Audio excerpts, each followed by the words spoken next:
আমার দাদা একজন মুক্তিযোদ্ধা। কলিজার টুকরা আছে আমার চাচা হারুন কাকা। আগস্টের ছাত্র আন্দোলনে দেশ যখন উত্তাল, তখন পতিত স্বৈরাচার আওয়ামী লীগের পক্ষে অনলাইনে সরব ছিল একদল ইউটিউবার, কন্টেন্ট ক্রিয়েটর, টিকটকার।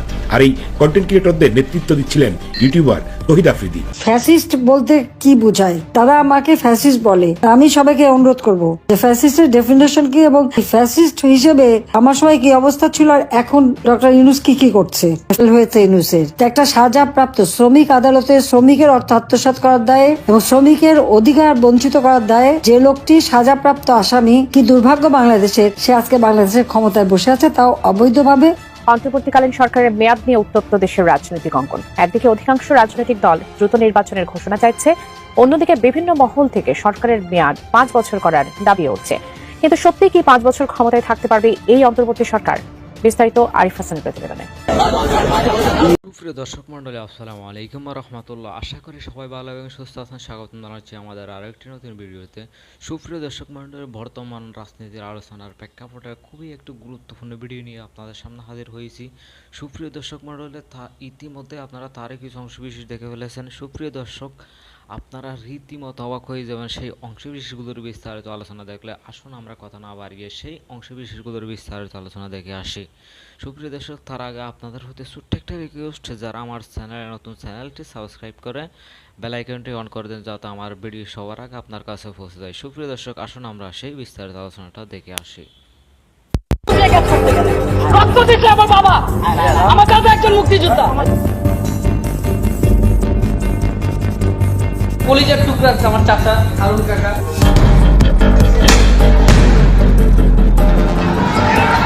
আগস্টের ছাত্র আন্দোলনে দেশ যখন উত্তাল, তখন পতিত স্বৈরাচার আওয়ামী লীগের পক্ষে অনলাইনে সরব ছিল একদল ইউটিউবার, কন্টেন্ট ক্রিয়েটর, টিকটকার। আর এই কন্টেন্ট ক্রিয়েটরদের নেতৃত্ব দিচ্ছিলেন ইউটিউবার তহিদ আফ্রিদি। তহিদ আফ্রিদির নেতৃত্বে একদল কন্টেন্ট ক্রিয়েটর, টিকটকার হাত মিলেছিল স্বৈরাচার হাসিনার সঙ্গে। তারা মোটা টাকার বিনিময়ে লিপ্ত হয় গভীর ষড়যন্ত্রে।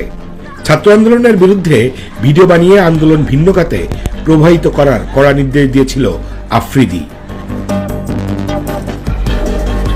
কন্টেন্ট ক্রিয়েটরদের সর্দার আফ্রিদির কথা মতো কয়েক লাখ টাকার বিনিময়ে প্রথম ভিডিও বানিয়ে প্রকাশ করেন তাহমিনা চৌধুরী প্রীতি নামে এক টিকটকার। হাসিনা পতনের পর ওই টিকটকারের বাড়িতে বিক্ষুব্ধ জনতা হামলা চালালে পরে জানা যায় আফ্রিদির কাছ থেকে টাকা নিয়ে সরকারের পক্ষে ভিডিও বানিয়েছিল তাহমিনা চৌধুরী নামের ওই টিকটকার। তাহমিনার বাড়িতে হামলা হলেও মাস্টারমাইন্ড আফ্রিদির গায়ে একটুও টোকাও লাগেনি। ইন্টারনেট বন্ধ করে গণহত্যার সময় আওয়ামী লীগের একটি অফিসে ডেকে 25 কন্টেন্ট ক্রিয়েটরকে রাষ্ট্রীয় মামলার হুমকি দিয়ে সরকারের পক্ষে ভিডিও বানানোর কড়া নির্দেশনা দেওয়া হয়। সরকারের পক্ষে কাজ করলে তাদের আর্থিক সুবিধা সহ নানা প্রলোভন দেখানো হয়। ডিনার শেষে দেওয়া হয় অর্থ। এই আয়োজনটিরও মাস্টারমাইন্ড ছিলেন তহিদ আফ্রিদি। ফুড আপ্পি হিসেবে পরিচিত এক ফুড ব্লগার সময় টিভির এক অনুষ্ঠানে এই বিষয়টি তুলে আনেন। এ সময় ছাত্র আন্দোলনের পক্ষে থাকা কন্টেন্ট ক্রিয়েটরদের নানা ধরনের হুমকি দেন আফ্রিদি। যে আমরা যে যারা যারা পোস্ট দিছি তাদের বিরুদ্ধে রাষ্ট্রীয় মামলা হতে যাচ্ছিল, তহিদ আফ্রিদি ভাই এই জিনিসটাকে থামায় বলছে যে কন্টেন্ট ক্রিয়েটর গুলোকে ডাকা হোক, ডেকে এদেরকে বোঝানো হোক তারা যেন সরকারের পক্ষ নিয়ে, ছাত্রদের বিপক্ষ নিয়ে এবং জামাত শিবিরের বিপক্ষ নিয়ে তারা যেন ভিডিও আপলোড করে, তাহলেই হয়ে যাবে। মানে মূল হোতা যেটাকে আমরা বলি সেটা ছিল তহিদ আফ্রিদি ভাইয়া। ওখানে যাওয়ার পরে আমাদের সাথে বিহেভ করা হয়েছে আমি বলবো না, আমাদের কাছ থেকে ফোনটা নিয়ে নেওয়া হয়েছে যেন আমরা কোনো কিছু রেকর্ড করতে না পারি বা কোনো কিছু ক্লিপ ধারণ করতে না পারি। আমাদেরকে কি লোভ দেখানো হয়েছিল আমি একটু ক্লিয়ার করি। সেটা হচ্ছে বিটিএসএল এর মাধ্যমে আমাদের পেজ যেন অলওয়েজ ফেসবুকের কাছে সিকিউর এবং সেফ থাকে, এটা তারা উদ্যোগ নিবে। সেকেন্ড হচ্ছে রেমুনারেশন যা চাবো তাই দিবে, টাকা যাই চাই তাই দিবে। এবং সেই সাথে আমাদের বাসায় যেন কোনো ধরনের কোনো অ্যাটাক করা না হয়, কোনো ধরনের কোনো প্রবলেম না হয়, সেজন্য তারা যত ধরনের সিকিউরিটি দেওয়ার সেটা দিবে। এই ধরনের লোকগুলো হচ্ছে আমাদেরকে দেখানো হয়েছিল এবং পাশাপাশি ভয় এটাও দেখানো হয়েছিল যে যদি আমরা ভিডিও না বানাই সেক্ষেত্রে কি হবে কেউ জানে না। তো ওই জায়গা থেকে বাসায় আমি আসার পর আমি সত্যি কথা বলতে অনেক বেশি আতঙ্কিত ছিলাম। অন্যান্য যে কন্টেন্ট ক্রিয়েটররা ছিল তারা হচ্ছে সেখানে ডিনার করছে, অনেকে চলে আসছে। ডিনার করার পরে প্রত্যেকের হাতে আর কি এক একটা করে খাম দেওয়া হয়েছিল। ওই খামের ভেতরে টাকা ছিল, সেটা আমি জানতাম না, সেটা আমি গতকালকে মাত্র জানছি। কত টাকা ছিল সেটা জানতে পেরেছি? আমার জন্য বরাদ্দ ছিল 20,000 টাকা। অন্য বাদ বাকি কাকে কি দিচ্ছে সেটা তো আমি বলতে পারবো না। আমার জন্য বরাদ্দ ছিল 20,000 টাকা, সেটা নাকি তৌহিদ আফ্রিদি ভাইয়া বাদ বাকি সবাইকে বলছে যে ফোটাপির টাকাটা আমি বিকাশে তাকে সেন্ড করে দিচ্ছি, বাট এটা মানে সম্পূর্ণ একটা গুজব। ওই 17 তারিখ লাস্ট ওই টাকা দেওয়ার পোস্টের পরই আমার সাথে মেইন ঝামেলাগুলো স্টার্ট হয়। আমারই একজন মানুষ, বন্ধু মানুষ, সে ফোন দিয়ে বললো তুই পোস্ট ডিলিট কর, এই পোস্টগুলো রাখা উচিত না, কারণ এটা সামনে অনেক ঝামেলা হবে, তোর নয় মামলা হবে। সরকার পতনের কিছুদিন আগে সাবেক ডিবি প্রধান হারুনের ভিডিও ফাঁস হয়। অনলাইনে সাবেক ডিবি প্রধান হারুনের আপত্তিকর ভিডিও যে কোনো মূল্যে সরিয়ে দিতে সাইবার এক্সপার্ট ধরেছিলেন আফ্রিদি। সরকার পতনের পর আফ্রিদি দাবি করেছেন ডিবি হারুন তাকে নানা ধরনের হুমকি ধামকি দিত, অথচ ডিবি হারুনকে চাচা দাবি করে তার অফিসের ভিতরে ব্লগিং করত আফ্রিদি। আমাদের কলিজার টুকরা আমার চাচা হারুন কাকা। অভিযোগ আছে ডিবি হারুনের নাম ভাঙিয়ে বিভিন্ন জায়গায় ভয়ভীতি দেখাতো সে। ভাই কথা বললাম, ওরা বললো যে ভাই এটা পসিবল হবে না, কারণ হচ্ছে অনেক জায়গায় চলে গেছে, তো অনেকে রাইট ম্যানেজার আছে, এতগুলো ভিডিও আসলে এগুলো এভাবে রিমুভ করতে হবে না। মানে ফেসবুক থেকে 90% রিমুভ করলেও হয়। ছাত্র আন্দোলনের বিরুদ্ধে অবস্থান নেওয়া তৌহিদ আফ্রিদিকে বলা হচ্ছে এই প্রজন্মের ডিজিটাল রাজাকার। এখন কেমন আছেন তিনি? ছাত্র আন্দোলনের অন্তত 4টি মামলায় তৌহিদ আফ্রিদি এবং তার বাবা নাসিরউদ্দিন সাথীর বিরুদ্ধে, যাত্রাবাড়ি এবং বাড্ডা থানার একাধিক মামলার গ্রেপ্তারি পরোয়ানার আসামি আফ্রিদি প্রকাশ্যেই ঘুরে বেড়ান। স্বৈরাচার পতনের 8 মাস হলেও আফ্রিদিকে গ্রেপ্তার করা হয়নি। স্বৈরাচারের পক্ষে অবস্থান নিয়ে জাতির সাথে বেইমানি করা তৌহিদ আফ্রিদি সরকার পতনের পর বিয়ে করেছেন তার দীর্ঘদিনের প্রেমিকা সেই টিকটকারকে। বউ নিয়ে তাকে বিভিন্ন জায়গায় ঘুরতেও দেখা যায়। গত ফেব্রুয়ারিতে তৌহিদ আফ্রিদি তার ফেসবুক পোস্টে দাবি করেন তিনি দ্য প্রেসিডেন্ট ভলান্টিয়ার্স সার্ভিস অ্যাওয়ার্ডে ভূষিত হয়েছেন। তার দাবি যুক্তরাষ্ট্রের প্রেসিডেন্টের পক্ষ থেকে স্বেচ্ছাসেবী কর্মকাণ্ডে জড়িত থাকার কারণে এই অ্যাওয়ার্ড পেয়েছেন। সরকার পতনের পর চরিত্র উন্মোচন হয় আফ্রিদির। ভিডিও ব্লগিং করতে পারছেন না। নেটিজেনরা আফ্রিদি, সোলেমান সুকন সহ এসব স্বৈরাচারের দোসর কন্টেন্ট ক্রিয়েটরদের বয়কটের ডাক দিয়েছে। পাবলিক সিম্পেথি পেতে এই কথিত অ্যাওয়ার্ড প্রাপ্তির ভাওতাবাজি নাটক সাজিয়েছেন Afridi. The president volunteer service award এর অফিসিয়াল ওয়েবসাইটে গিয়ে দেখা যায় কয়েকটি ক্রাইটেরিয়া পূরণ করে মাত্র $12.25 বা বাংলাদেশি টাকায় প্রায় 1500 টাকায় এই সার্টিফিকেট এবং মেডেল যে কেউ কিনতে পারে। তৌহিদ আফ্রিদি 1500 টাকায় ভলান্টিয়ার অ্যাওয়ার্ড কিনে সেটা দিয়ে আবার বিভিন্ন মিডিয়ায় নিউজ করিয়েছে। জনগণের সিম্পেথি পেতে এর আগেও আফ্রিদির নানা ধরনের স্ট্যান্ডবাজি আমরা দেখেছি। তৌহিদ আফ্রিদির বড় পরিচয়, তিনি মাই টিভির কথিত মালিক নাসিরউদ্দিন সাথীর পুত্র এবং টেলিভিশনটির এমডি। বাপের টাকায় বিগড়ে যাওয়া এক অবাধ্য সন্তান। রক্ত দিচ্ছে আমার বাবা, আমার দাদা একজন মুক্তিযোদ্ধা। তুমি না ভাবছো না, বলো ক্ষমতাকে, আমাকে বলো আমার ক্ষমতাকে। এই টেলিভিশনটি বিলকিস জাহান নামে এক নারীর কাছ থেকে দখল করে নেওয়া হয়, জানিয়ে অনুসন্ধানী সংবাদ প্রচার করেছিল করাপশন ইন মিডিয়া। ভাইরাল সেই প্রতিবেদনটি পর সর্বমহলে মাই টিভির চেয়ারম্যান নাসিরউদ্দিন সাথী এবং তৌহিদ আফ্রিদিকে নিয়ে সমালোচনা শুরু হয়। তবে আওয়ামী লীগের সুবিধাভোগী দালাল নাসিরউদ্দিন সাথী এবং তার পুত্র আফ্রিদির কিছুই হয়নি। উল্টো মাই টিভির প্রকৃত মালিক বিলকিস জাহান এবং এই প্রতিবেদনের প্রতিবেদক সহ কয়েকজনের নামে ডিজিটাল নিরাপত্তা আইনে মামলা দেয় নাসিরউদ্দিন সাথী। ডিবি হারুনের সাথে আফ্রিদির সখ্যতা কাজে লাগিয়ে বিলকিস জাহানকে গ্রেপ্তার করিয়ে জেলে ঢুকিয়ে দিয়েছিল নাসিরউদ্দিন সাথী এবং তৌহিদ আফ্রিদি। ছাত্র আন্দোলনের সময় সরকারের পক্ষে কাজ করেছিল মাই টিভি। স্বৈরাচার পালিয়ে যাওয়ার পর ছাত্র আন্দোলনের বিরুদ্ধে অবস্থান নেওয়া মাই টিভিতে ভাঙচুর চালায় বিক্ষুব্ধ জনগণ। দখল, জালিয়াতি, সন্ত্রাসী কর্মকাণ্ড, হত্যাসহ অসংখ্য অভিযোগে অভিযুক্ত মাই টিভির চেয়ারম্যান নাসিরউদ্দিন সাথীকে বর্তমানে জাতীয়তাবাদী দলের কিছু নেতা শেল্টার দিচ্ছে। সরকার পতনের পর সারা দেশে ডেভিল হান্টের নামে যে তামাশা চলছে, সেখানে তৌহিদ আফ্রিদির মতো ডেভিলরা দিব্যি ঘুরে বেড়াচ্ছে।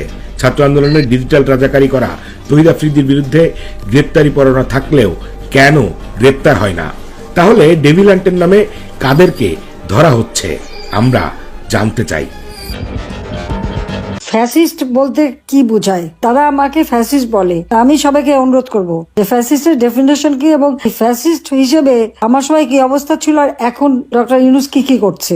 ফ্যাসিস্ট খেতাবটা তো তারই পাওনা, সেই সাথে জঙ্গি, যত জঙ্গি সন্ত্রাসী সবাইকে সে মুক্তি দিয়ে দিয়েছে। এই সময় তিনি এখন আরেকটা কাজ শুরু করছেন, সেটা হলো কি, তার যে ওই যে মিথ্যা কথা তৈরি করে করে বাজারে ছাড়া, সোশ্যাল মিডিয়াতে ছাড়ার যে মেকানিজমটা আছে সেইটা এখন কাজে লাগাচ্ছে। এখন বসে বসে ওই অবৈধ ক্ষমতা দখলকারী সে যেটা কাজ করবে সেটা হলো ইউনূসকে আরো ক্ষমতায় দেখতে চাই, নির্বাচন না ইউনূসের ক্ষমতা। এখন যখন নির্বাচনের দাবি তুলছে, যদিও আমি পদত্যাগ করি নাই, আমি এখনো সংবিধান মোতাবেক ক্ষমতায় রয়েছি, সেখানে জোর করে সরানো হয়েছে। সেখানে এখন তার প্রচেষ্টা যে এমন ভাবে সে একটা জনমত সৃষ্টি করবে যার মাধ্যমে তারা প্রচার করবে যে না আমরা চাই, ইউনূসকে চাই, ইলেকশন চাই না। এই জাতীয় এগুলি সব তৈরি হবে নিজেরাই। ওখানে তার ওই মিথ্যা কথা বলার যে লোকগুলি ভাড়া করে অনেক টাকা দিয়ে বসে রেখেছে, সেখানে বসে বসে এই কথাগুলি তারা তৈরি করবে, এই কন্টেন্ট তৈরি করে করে সব জায়গায় ছাড়বে যে না, যাতে তার আর ক্ষমতা থেকে যাওয়া না লাগে। এটাই হচ্ছে তার এখন সর্বশেষ প্রচেষ্টা, সে এভাবেই চালাচ্ছে। তার জন্য হাজার হাজার কোটি টাকাও সে খরচ করছে, কারণ বাংলাদেশের প্রত্যন্ত অঞ্চলে সে এক একজন করে তার এজেন্ট লাগিয়ে রেখেছে। সে তাদের এই লোকজন দিয়ে যেটা করা হচ্ছে যে তার ওই মিডিয়ার মাধ্যমে সে এখন এটাই প্রচার করবে যে না, ইউনূস খুব ভালো কাজ করছে, এখন আর তাকেই রাখতে হবে, তাকে 5 বছর রাখতে হবে। ইউনূসকে নাকি তারা প্রধানমন্ত্রী হিসেবে রাখতে চায়, তাকে নাকি রাষ্ট্রপতি হিসেবে রাখতে চায়। এই ধরনের নানা প্রচারণা চালানোর জন্য সে নিজেই মিটিং করে একটা এই ধরনের একটা বুদ্ধি পরামর্শ দিয়ে তার লোকদের ছেড়ে দিয়েছে যে তাদেরকে দিয়ে এখন এই ধরনের প্রচার আপনারা 2-4 দিনের মধ্যেই দেখতে পারবেন যে এই প্রচার শুরু হয়ে গেছে যে না, এখন ইউনূস থাকবে, ইউনূস না থাকলে নাকি কিছুই হবে না, দেশ নাকি এখন উন্নতি হবে না। কি উন্নতি করেছে? হলি আর্টিজেনে যারা সেখানে সন্ত্রাসী জঙ্গি কাজ করলো সেটাকে আমরা দমন করলাম এবং তাদের খুঁজে বের করে সাজা দিলাম, তারা মুক্ত। সেখানে যে 29 জন মানুষ মারা গেল, এটার কি জবাব দেবে সে? বিডিআরে বিদ্রোহ, গ্রেপ্তার করা হলো, মামলা দেওয়া হলো, বিচার করা হয়েছে, কিন্তু যারা আমাদের সেনাবাহিনীর সদস্যদেরকে বিডিআরে হত্যা করলো তাদের সবাইকে মুক্তি দিয়ে দেওয়া হয়েছে। তাদেরকে মুক্তি দেওয়া, তাদের জামিন দেওয়ার জন্য ব্যস্ত, কিছু দেওয়া হয়েছে, আরো দেওয়া হবে। কারণটা কি? 21 আগস্ট গ্রেনেড হামলা করে আমাকে সহ আমাদের আওয়ামী লীগের নেতাকর্মী হত্যার চেষ্টা। হ্যাঁ, বেঁচে গিয়েছি আমি, কিন্তু আমার তো ওখানে 22 জন নেতাকর্মী আইভি রহমান সহ মারা গেছে, 700-800 নেতাকর্মী আহত, এখনো অনেকের শরীরে স্প্লিন্টার। এই ঘটনায় যারা সাজা পেয়েছো তারাও মুক্ত, এবং যারা খুনি, সন্ত্রাসী, জঙ্গি, 500 জায়গায় বোমা হামলা, সেই বাংলা ভাই থেকে শুরু করে সব যাদেরকে, সেই সমস্ত জঙ্গি তো আমি দমন করেছিলাম, তারা সাজাপ্রাপ্ত আসামি ছিল, সবাইকে মুক্ত করে দিয়ে যত মামলা হচ্ছে আওয়ামী লীগের নেতা কর্মী, 14 দলের নেতা কর্মী তাদের বিরুদ্ধে, মুক্তিযোদ্ধাদের বিরুদ্ধে যত খুনের মামলা আমাদের বিরুদ্ধে দেওয়া হয়েছে, তা আমার তো মনে হয় ইউনূস সাহেব মামলা দেওয়াতে আমরা তো প্রায় 60-70 হাজার আওয়ামী লীগ নেতা কর্মীর বিরুদ্ধে মামলা, এবং আসামি যদি আমরা ধরি এজাহারভুক্ত আর অজ্ঞাতনা মাথা থেকে 4-5 তো হবে আসামি। তো এটা আবার অবশ্যই ইউনূস সাহেব একটা রেকর্ড করে ফেলেছে আমার মনে হয়। জানি না এর জন্য আবার নতুন কোনো পুরস্কার পাবে কিনা। এই জঙ্গি, খুনি, সন্ত্রাসী, দুর্নীতিবাজ এদেরকে ছেড়ে দেওয়া আর একটা দলের নেতা কর্মীকে দিয়ে সব জেলখানা ভরে ফেলা, এটাই তার কাজ, এটাই সে করে যাচ্ছে। এবং শুধু তাই না, আমরা যদি ইউনূস সাহেবের কর্মকাণ্ডটা একটু হিসাব করে দেখি, কি কাজটা তার, কি করেছে সে পর্যন্ত, দেশের জন্য কি করেছে, নিজের জন্য কি করেছে, সেটা একটু আপনি হিসাব করেন। এমন এক ব্যক্তি আজকে ক্ষমতা আসলো এই সন্ত্রাসী কর্মকাণ্ড করে, যে নাকি শ্রমিক আদালতে সাজাপ্রাপ্ত আসামি, নিজের কোম্পানির শ্রমিকদের যে ফাঁকি দেয়, তাদের প্রাপ্য টাকা, যেন কোনো কোম্পানি প্রফিটের 5% শ্রমিক কল্যাণ ফান্ডে দিতে হয়, সে টাকা দেয়নি, তার বিরুদ্ধে মামলা করে। এক পর্যায়ে শ্রমিকদের সাথে নেগোসিয়েশন করে যে টাকাটা ফান্ড করে রাখার কথা, সেই ফান্ডে টাকাটা রাখি। পরবর্তীতে আবার ওই ফান্ডের থেকে 25 কোটি বা 26 কোটি হবে এরকম টাকা তুলে নিয়ে সেই টাকার থেকে শ্রমিক আন্দোলনের সভাপতি এবং সাধারণ সম্পাদক এবং তাদের আইনজীবী তাদেরকে ঘুষ দেয়। 3 কোটি টাকা করে শ্রমিক সেই আন্দোলনের যে সভাপতি, সেক্রেটারি তাদেরকে টাকা দেয়। এমনকি তখন যিনি অ্যাটর্নি জেনারেল ছিলেন তাকেও 12 কোটি টাকা নিয়ে সাথে ইউনূসের আবার এজেন্ট থাকে, সে যে কাজ করে তার লবিস্ট ফার্ম, এখানকে একজনকে সে ব্যবহার করে তাকে দিয়ে লবিস্ট করা। যখন অ্যাটর্নি জেনারেল কাছে গেল, সে তো অস্বীকার করলো এবং তারপরে তিনি অস্বীকার করার পরে তো এই কথাটা বেরোলো যে কিভাবে ঘুষ সে দিয়ে গেছে। এবং শ্রমিক আদালতে